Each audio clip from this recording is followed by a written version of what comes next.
कला मंदिर आणि वाणिज्यिक कॉम्प्लेक्सचे मुख्यमंत्र्यांनी उद्घाटन करून केले लोकार्पण। स्मार्ट सिटी योजनेअंतर्गत बहुउद्देशीय कला मंदिर आणि वाणिज्यिक कॉम्प्लेक्सचे मुख्यमंत्री सिद्धरामय्या यांच्या हस्ते सर्वप्रथम इमारतीचे फीत कापून उद्घाटन केले।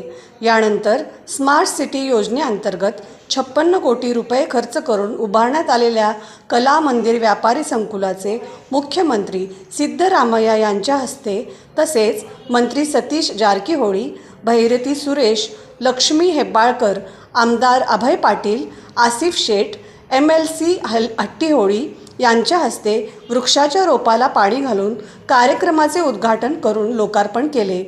रोजगार निर्मिती बरोबरच महसुली उत्पन्नही निर्माण होईल। या उत्पन्नाचा वापर शहराच्या विकासासाठी केला जाईल। दुकानांच्या लिलावातून मिळणाऱ्या रकमेचा वापर शहराच्या विकासासाठी करावा असे मुख्यमंत्र्यांनी स्पष्ट केले। मागील सरकार काळातच सफाई कामगारांना कायमस्वरूपी करण्याचा निर्णय घेण्यात आला होता।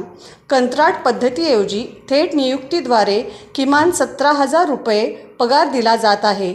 चालक आणि निर्वाहकांनाही किमान वेतन देण्याची व्यवस्था करण्यात आली आहे। यावेळी सर्व दिव्यांगांना बॅटरीवर चालणारी त्रिचक्र वाहने वितरण करण्यात आली तसेच विद्यार्थ्यांना लॅपटॉपचे वितरण करण्यात आले आहे।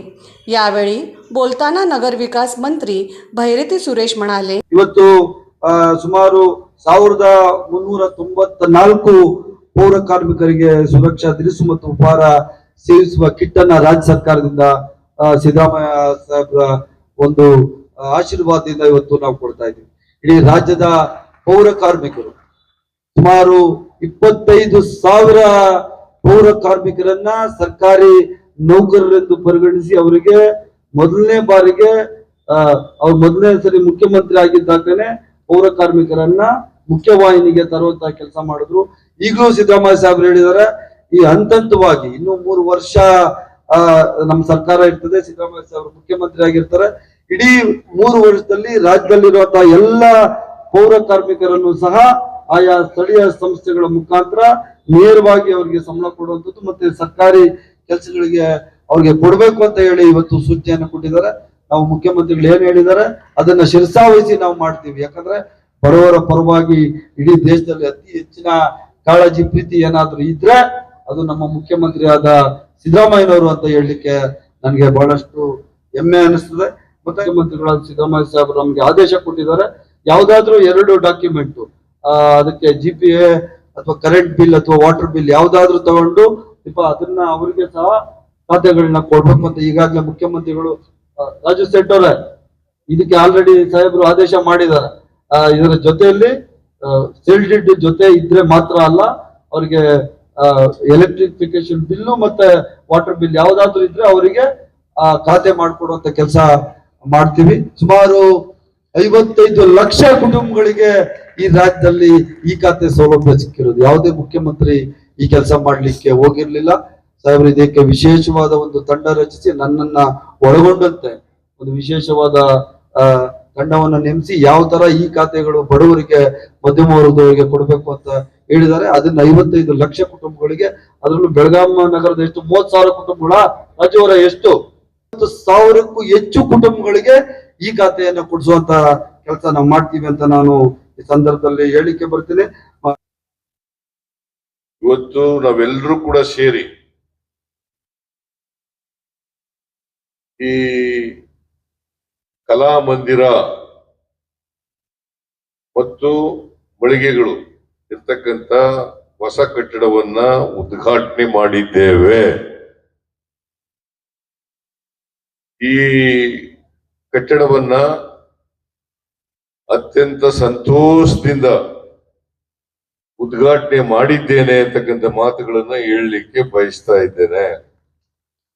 ಇದು ಸ್ಮಾರ್ಟ್ ಸಿಟಿ ಯೋಜನೆಯಲ್ಲಿ ನಿರ್ಮಾಣ ಆಗಿರ್ತಕ್ಕಂಥ ಕಟ್ಟಡ। ಸ್ಮಾರ್ಟ್ ಸಿಟಿ ಕಾರ್ಯಕ್ರಮ ಯೋಜನೆ ಕೇಂದ್ರ ಸರ್ಕಾರ ಮತ್ತು ರಾಜ್ಯ ಸರ್ಕಾರ ಎರಡೂ ಸರ್ಕಾರಗಳು ಸೇರಿ ಮಾಡತಕ್ಕಂಥ ಕಾರ್ಯಕ್ರಮ। 2015-16ರಲ್ಲಿ ಇದು ಪ್ರಾರಂಭ ಆಯಿತು। ಇದಕ್ಕೆ ಸ್ಮಾರ್ಟ್ ಸಿಟಿ ಇಡೀ ದೇಶದಲ್ಲಿ ಪ್ರಾರಂಭ ಆಗಿದೆ. ಇದು ಕೇಂದ್ರ ಸರ್ಕಾರದ ಪುರಸ್ಕೃತ ಯೋಜನೆ, centrally sponsored scheme. Centrally sponsored ಸ್ಕೀಮ್ಗೆ ಕೇಂದ್ರ ಸರ್ಕಾರ 50%, ರಾಜ್ಯ ಸರ್ಕಾರ 50%. ಎರಡೂ ಸರ್ಕಾರಗಳು, ಕೇಂದ್ರ ಸರ್ಕಾರ ಮತ್ತು ರಾಜ್ಯ ಸರ್ಕಾರ 50% ಆಗಿ ಕಟ್ಟಿರ್ತಕ್ಕಂಥದ್ದು. ಯಾವುದೋ ಒಂದ್ ಸರ್ಕಾರ ಮಾಡಿರ್ತಕ್ಕಂಥದ್ದಲ್ಲ. ಕೇಂದ್ರ ಸರ್ಕಾರ ಒಂದೇ ಮಾಡಿಲ್ಲ, ರಾಜ್ಯ ಸರ್ಕಾರ ಒಂದೇ ಮಾಡಿಲ್ಲ. ಇದನ್ನ ಇಡೀ ದೇಶದಲ್ಲಿ ಈ ಕಾರ್ಯಕ್ರಮವನ್ನ, ಸ್ಮಾರ್ಟ್ ಸಿಟಿ ಕಾರ್ಯಕ್ರಮವನ್ನ ಮಾಡಿದ್ದಾರೆ. ಅದರಂತೆ ಬೆಳಗಾವಿ ನಗರನೂ ಕೂಡ ಆಯ್ಕೆಯಾಗಿದೆ. ಸೊ ಆದಷ್ಟು ಜಾಗ್ರತೆ ಆಕ್ಷನ್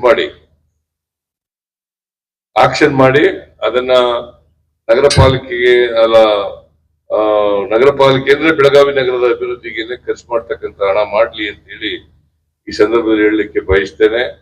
ಇದೇ ಸಂದರ್ಭದಲ್ಲಿ ಬಹಳ ಜನರಿಗೆ, ಅಂಗವಿಕಲರಿಗೆ ವಾಹನಗಳನ್ನ ಕೊಟ್ಟಿದ್ದೀವಿ.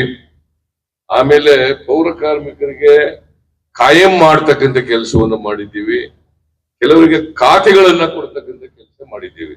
ಒಟ್ಟು ಈಗ ಈ ನಗರ ಪಾಲಿಕೆಯಲ್ಲಿ ಪೌರ ಕಾರ್ಮಿಕರು ಕೆಲಸ ಮಾಡ್ತಾ ಇದ್ದಾರಲ್ಲ, ಇವ್ರಿಗೆ ನಮ್ ಸರ್ಕಾರ ಹಿಂದೆ ಇದ್ದಾಗ್ಲೇನೆ ಕಾಯಂ ಮಾಡಬೇಕು ಅಂತೇಳಿ ತೀರ್ಮಾನ ಮಾಡ್ತು ಅಲ್ಲ. ಇವರೆಲ್ಲರೂ ಕೂಡ ಕಾಂಟ್ರಾಕ್ಟ್ ಮೇಲೆ ಒಬ್ಬ ಕಾಂಟ್ರಾಕ್ಟರ್ ಇವ್ರಿಗೆ ಸಂಬಳ ಕೊಡ್ತಾ ಇದ್ರು. ಅದನ್ನ ನಿಲ್ಲಿಸಿ ಮಿನಿಮಮ್ ವೇಜಸ್ ಆಕ್ಟ್ ಪ್ರಕಾರ 7,000 ರೂಪಾಯಿ ಸಿಗ್ತಿತ್ತು ಇವರಿಗೆ. 17,000 ರೂಪಾಯಿ ಮಾಡಿಕೊಟ್ಟದ್ದು ನಮ್ ಸರ್ಕಾರ ಅಂತಕ್ಕಂಥದನ್ನ ತಮಗೆ ತಿಳಿಸ್ಲಿಕ್ಕೆ ಬಯಸ್ತೇನೆ. ಏನ್ರಪ್ಪ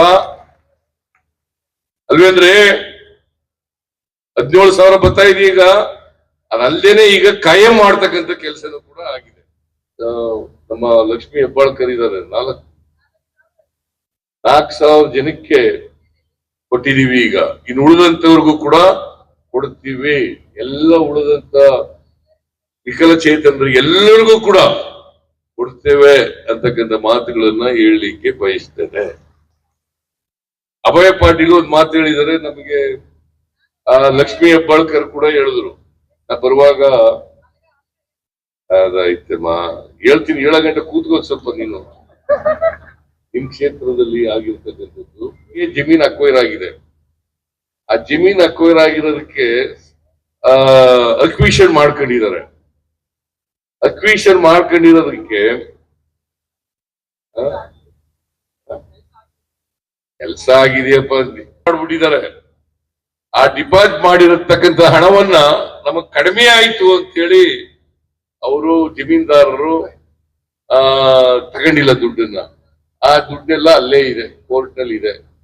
ಈಗ ಡಿಸ್ಪ್ಯೂಟ್ ನಡೀತಾ ಇದೆ. ಕೋರ್ಟ್ ಹೋಗಿದ್ದಾರೆ, ಹೈಯರ್ ಕಂಪನ್ಸೇಷನ್ ಕೇಳ್ಕೊಂಡು ಕೋರ್ಟ್ ಹೋಗಿದ್ದಾರೆ. ಹಾಗಾಗಿ STP ಪ್ಲಾಂಟ್ ಅದು ಉದ್ಘಾಟನೆ ಆಗಿಲ್ಲ. ಲಕ್ಷ್ಮೀ ಹೆಬ್ಬಾಳ್ಕರ್ ಅವರು ಹೇಳ್ತಾ ಇದ್ರು, ಇಲ್ಲೇ ಬೇರೆ ಕಡೆ ಒಂದ್ ಕಡೆ ಈ ತರ ಕೊಟ್ಟಿದ್ದಾರೆ, ಹೆಚ್ಚು ಪರಿಹಾರ ಕೊಟ್ಟಿದ್ದಾರೆ, ಇದಕ್ಕೂ ಕೊಡಿ ಅಂತ ಹೇಳಿದ್ದಾರೆ. ನಾನು ಅದನ್ನ ಫೈಲ್ ತರಿಸಿ ನೋಡ್ಬಿಟ್ಟು ಹೇಳ್ತೀನಮ್ಮ. ಯಾಕಂತಂದ್ರೆ ನೋಡ್ದೇನೆ ಹೇಳಕ್ ಹೋಗ್ಬಾರ್ದು. ನಾನು ಏನ್ ಹೇಳ್ತೀನಿ ಅದರಂತೆ ನಡ್ಕೋಬೇಕು, ಗೊತ್ತಾಯ್ತಾ? ರೈತರಿಗೆ ಅನ್ಯಾಯ ಆಗೋದಾದ್ರೆ ಸರಿಪಡಿಸ್ತಕ್ಕಂಥ ಕೆಲಸ ಮಾಡ್ತೀವಿ. ಅದೇ ಈಗ Lakshmi Hebbalkar she is A part of the government. ಅನ್ಯಾಯ ಆಗಬಾರದು ಅಂತ ಹೇಳ್ತಾ ಇದ್ದಾರೆ. ಅವ್ರ ಕ್ಷೇತ್ರ ಆದ್ರಿಂದ ಸ್ವಲ್ಪ ಒಂದ್ ಹೆಜ್ಜೆ ಮುಂದೆ ಹೋಗಿ ಹೇಳ್ತಾ ಇದ್ದಾರೆ.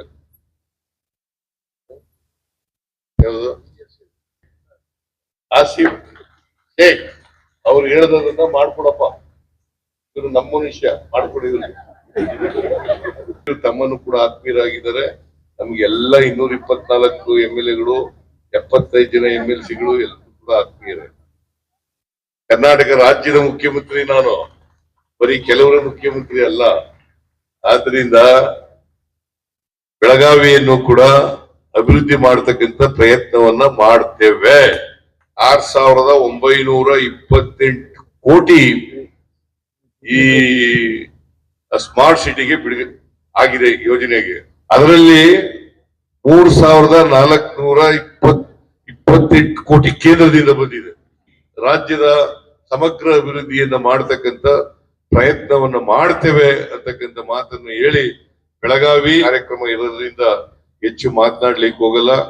ನಿಮ್ಮೆಲ್ಲರಿಗೂ ಶುಭ ಕೋರಿ ನನ್ನ ಮಾತುಗಳನ್ನು ಮುಗಿಸ್ತೇನೆ. ಜೈ ಹಿಂದ್.